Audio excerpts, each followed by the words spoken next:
እንግዲህ ወደ መናገሻ አምባ ለማርያምና ወደ ጋራ መድኃኔዓለም ያደረግነው ጉዞ እንደቀጠለ ነው።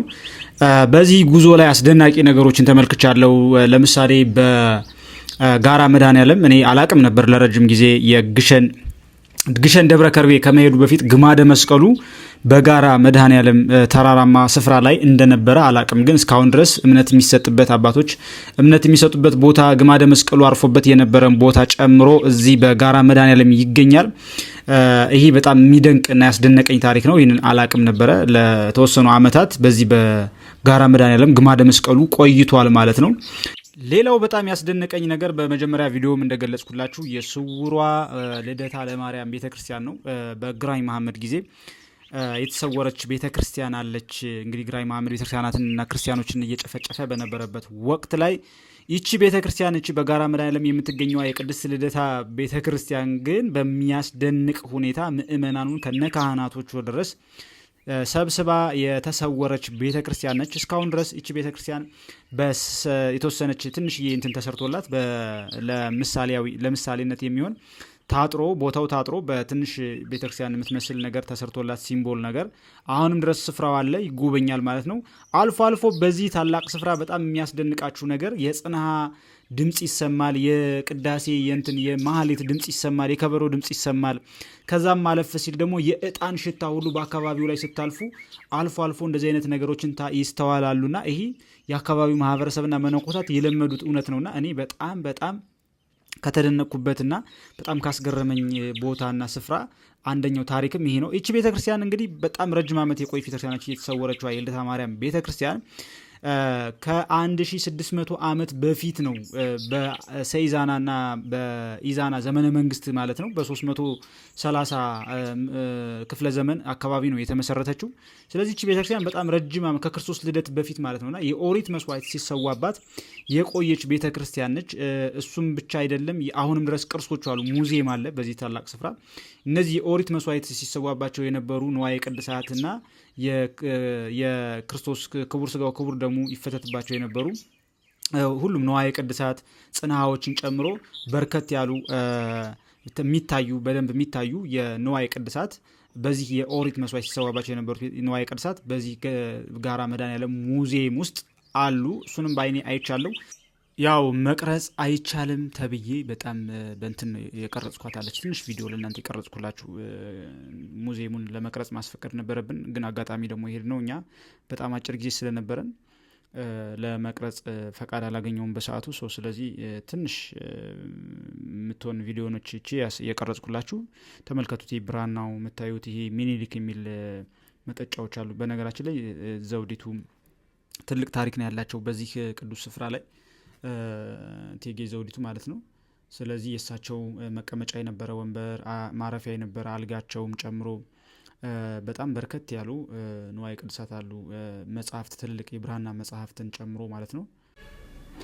ታዲያ እነዚህንም በቦታው ተገኝታችሁ መጎብኘት የምትችላቸው ይሄ ወንበር ይሄ የምታዩት አይታችሁ እጄ ትንሽ ጥራት የሌለው ቪዲዮ እንቅስቃሴ የበዛበትም ለዛ ነው መቅረጽ ስለማይቻል የተወሰነ ቪዲዮ ለእናንተ ያው መቅረጽ የማይቻለው ስላላስፈቀድን ነው እንጂ ንዋየ ቅድሳቱም እንዳይቀረጽ ተፈልጎ ሳይሆን ስለማስፈቀድ ስለሚገባና ጊዜያችን ደግሞ አጭር ስለነበረ ነው መቆየት ስላልቻለ ነው። ከዛ በላይ ሌላ ጊዜ በደንብ አስፈቅደን በሰፊው የምናቀርብላችሁ ይሆናል።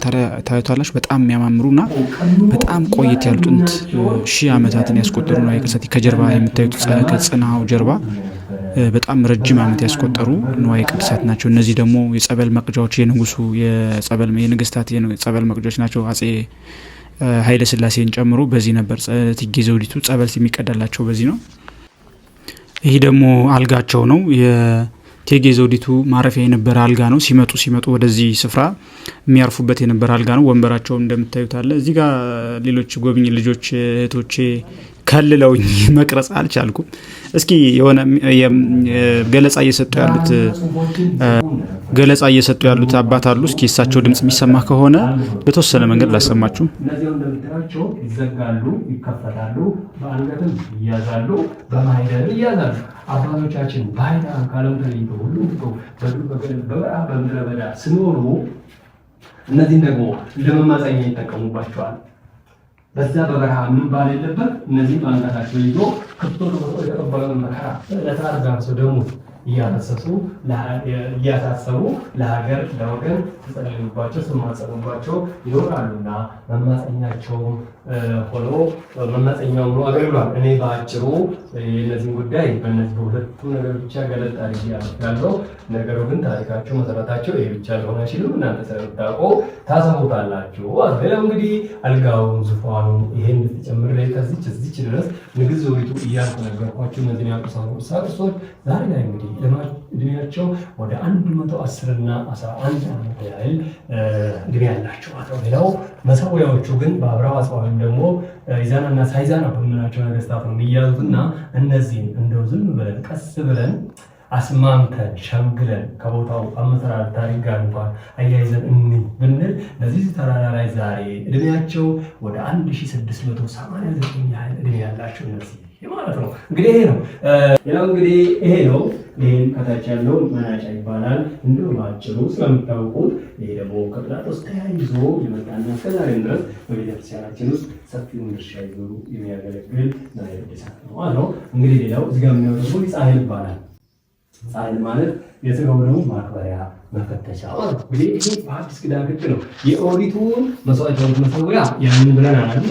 እነዛን ብለናል። ያን የተካው በአዲስ ኪዳን ስርዓቱ ደግሞ ይሄ ነው። መሰወርቁ ነው።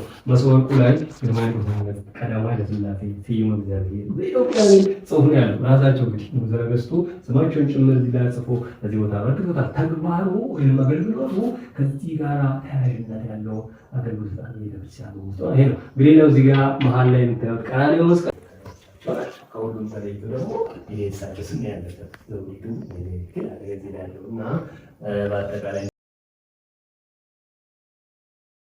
እንግዲህ ሰፋ ያለውን የዚህን የሙዚየም ጉብኝታችንን በደንብ መምህራችን አባታችን በጣም በሚገርም ሁኔታ በሚገርም ትህትና ያልገባችሁ ነገር እያሉ እየጠየቁ አስሬ በጣም አድክመናቸው ግን በጣም በፍቅር ነው የሚያስጎበኙትና ታሪኩን ሲዘክሩ ደስ እያላቸው በስሜታቸው በጣም የሚጋባ አባት ናቸው።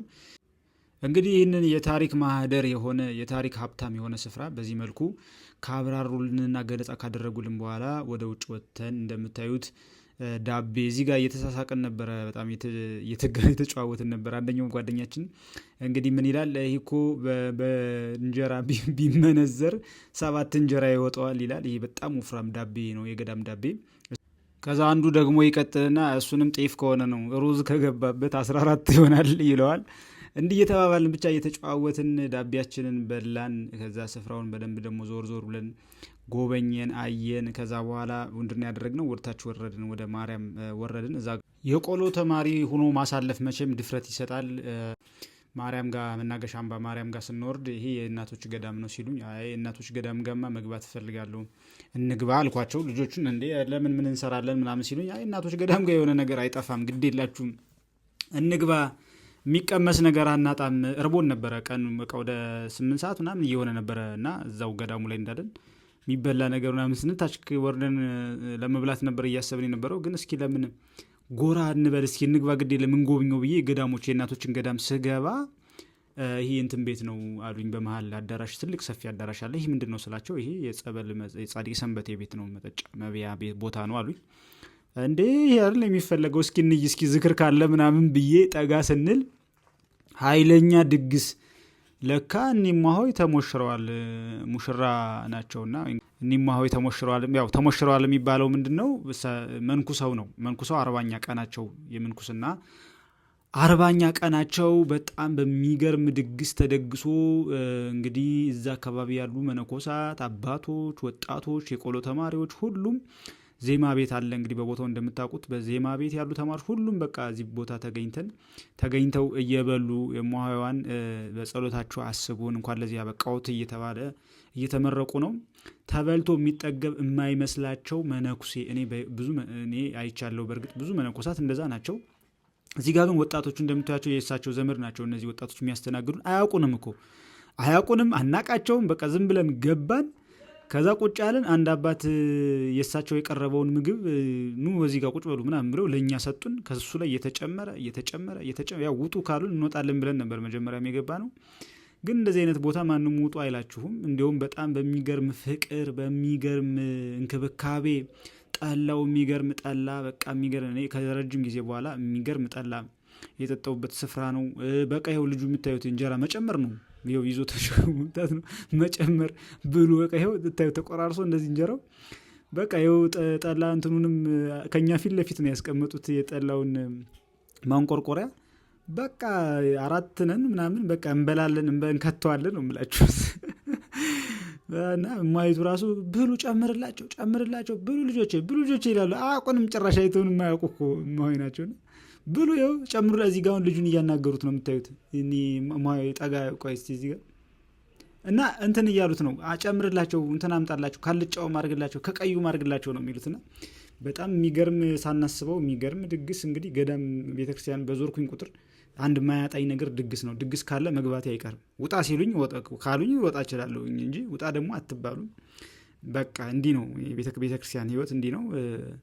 እና በኋላም እኒህ አባት ፊት ለፊት ያሉት ደግሞ እኛ ምን እንደሆነ አልገባንም ነበር ጉዳዩ። የእሳቸው አውቃቸዋል ግን እኮ ዝክሩ የእሳቸው የምንኮሱት የ40ኛ ዓመት ቀናቸው እያከበሩ ነው አምሮ ስለዛም እንትን ሰጡን ገለጻ ሰጡን። ጉዳዩ የምን እንደሆነ ተገለጸልኝ። ወጥ ያመጣል ተመልከቱ። ይወጥ ያመጣል መጨመር ነው። በሁለት ሳህን ያደረገልን መጨረሻ ላይ በዚህ ጋር ሌላ በዛ ጋር ሌላ በዛ ጋር ኧረ ተው እባክህ እያልኩት በቃ ያመጣል ይጨምራል። ተነሱ እዚህ ጋር እንደምታዩት ቁመው ሌላ አንድ መነኩሴ አባት መጡ። እሳቸውም እንትን አሉ። እቺ ደግሞ ከኋላ የምታዩት ልጅም ስንገባ አካባቢ ፈርተው ነበር። ሌሎች ልጆች እንኳን አልፈራውም። ሌሎች ልጆች ፈርተው ምናምን ሲሉ ግቡ ምናምን ያለች እሷ ነች። እሷም ዘመድ ነች፣ የማዋይቷ ዘመድ ነች። ይሄ ልጅም የምታዩትም የማዋይቷ እንግዲህ የቅርብ ሰው ነው ዘመዳቸው ወይ ልጃቸውም ሊሆን ይችላል አላቅም። እንደዛ እንግዲህ አስተናገዱን። በላን ጥግብ ብለን ነው የወጣ ነው። እንዴት ደስ ነው የሚለው መሰላችሁ። ይሄ ቤተክርስቲያን ናፍቆኝ ነበር። የደጅ ሰላም ምግብ ከረጅም ዓመት በኋላ ነው እንግዲህ የደጅ ሰላም ምግብ የበላሁት። የሚገርም ምግብ በላን፣ ደስ አለን፣ ጠላችንን ጠጣጣን። በጨረሻም ላይ ወተን ማይቷን መርቀን በጸሎታችሁ አስቡን ብለን ምናምን ወጣን ማለት ነው። ደስ የሚል ጊዜ ነበር ያሳለፍ ነው። ታዲያ እንግዲህ የገዳም ጉብኝታችን በዚህ መልኩ አጠናቀን፣ ይሄ መጨረሻችን ነበረ። በዚህ መልኩ አጠናቀን ወደ ቦታችን ተመልሰናል። በቀጣይ ይህ ቪዲዮ በነገራችን ላይ ለመቅረጽ አያውቁም ወይም የዛ አካባቢ ያለ ሰው ማንም አያውቅም። የኛ ቲም ብቻ ነው እየቀረጽኩኝ እንደሆነ የሚያውቀው እንጂ ማንም ሰው አያውቅም። እና ካሜራ ይዘን ያው ብንቆም ሌላ ነገር ስለሚመስላቸው ለመቅረጽ እየቀረጽናችሁ ነው የምላቸው። ሌላ ነገር ስለሚመስላቸው ፊታቸውም በደንብ በማይታይ ግን ደግሞ ሁነቱን በድባቡን ደግሞ ለእናንተ በሚገልጽ መልኩ ለማቅረብ ነው የሞከርኩት። እና እዚህ ጋር ስላልተቻለ ነው መቅረጽ እንደዚህ ጥራቱ ትንሽ ጎደል ያለና አንግሉም ያልተስተካከለ ቪዲዮ የሆነባችሁ ለዛ ትልቅ ይቅርታ ጠይቃለሁኝ። ያው ጥራቱ ጥሩ ባይሆንም ዞሮ ሀሳቡ እንድትረዱት ስሜታችሁን፣ ናፍቆታችሁን፣ የደጅ ሰላም ህይወታችሁን በቃ ሁሉም የቤተክርስቲያን ጋር የነበራችሁን ቁርኝት ለማስታወስ ነው የተጠቀምንበት። ታዲያ እናንተም ቪዲዮውን ላይክ በማድረግ ኮሜንት በማድረግ እንዲሁም ሼር በማድረግ ሰብስክራይብ ያላደረጋችሁ ደግሞ ሰብስክራይብ ማድረግ ቀጣይ ብዙ ገዳማትን ስለምንጎበኝ እነሱም እንዲደርሷችሁ ገዳማትን ብቻ አይደለም እኛ ቤተክርስቲያናትን አድባራትን እያንዳንዱን አዲስ አበባ ውስጥ የሚገኙ ቤተክርስቲያናትን እየሄድን እንጎበኛለን። እሱንም ወደ እናንተ የምናቀርብ ይሆናል። ታዲያ በቀጣይ የት ቤተክርስቲያን እንምጣ የእናንተ አጥቢያ የሆነ ያደጋችሁበት እንዲጎበኝላችሁ እንዲታይላችሁ የምትፈልጉት ቤተክርስቲያን በተለይ ከሀገር ውጭ ያላችሁ ምእመናን ይህን ቤተክርስቲያን ነው ያደግኩት እዚህ ቤተክርስቲያን ነው ያደግኩት እባክህን እስኪ ሂድና አስጎብኝልኝ ቤተክርስቲያኑን አስጎብኘኝ አሳየን ምን እንደሚመስል አሁን በምን አይነት ሁኔታ እንዳለ ናፍቆኛል የምትሉ ምእመናን የት ቤተክርስቲያን እንደሄድላችሁ እንደምትፈልጉ ብቻ ኮሜንት ላይ ጻፉልኝ። የሁላችሁንም አጥቢያ እንጎበኛለን። ስላዳመጣችሁኝ ስለተከታተላችሁኝ በጣም ነው የማመሰግነው። ይህ አዲስ ቻናል ስለሆነ ሰብስክራይብ ማድረጋችሁን ሼር ማድረጋችሁን እንዳትረሱ። በጣም ወዳችኋለሁ። ከዳኒ ዘቀራንዮ 9 ሰዓት የዩቲዩብ ቻናል ጋር ነው የምትገኙት። ስላዳመጣችሁኝ ስለተከታተላችሁ እናመሰግናለን። በቀጣይ ታሪካዊና እጅግ በጣም ውብ በሆነ በአማረ ገዳምና በአማረ ቤተክርስቲያን በተዋበ ቤተክርስቲያን ታሪካዊ በሆነ ቤተክርስቲያን እስከምንገናኝ ድረስ መልካም ቆይታ ይሁንላችሁ። ባባይ ቻው።